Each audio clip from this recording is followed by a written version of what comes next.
booliska Turkiga ayaa gaari uu leeyahay sargaal ka tirsan booliska gaarka ah ee dalkaasi ka helay walxaha qarxa waxaana sargaalkani oo kamid ahaa xubnaha loo soo xulay ilaalinta goobaha oo isku soo baxa ka qayb galaya madaxweynaha Rajab Tayyip Erdogan. Tirada maamusha dawladda ayaa sheegtay in qaraxa lagu arkay gaariga booliska ku takhasusay walxaha marka ay fureen ogaadeen in uu qaraxa ahaa balse ma aysan bixin tafaasiil intaasi ka badan. sargaalkani ayaa ka soo safray koonfur bari ee Turkiga.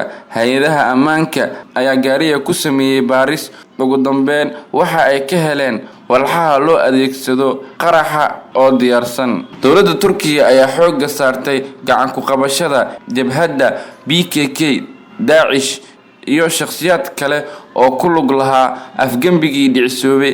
Xabsiyada dalkaasi waxaa ku xiran dad loo heesto kiis loogu yeero argagixisada.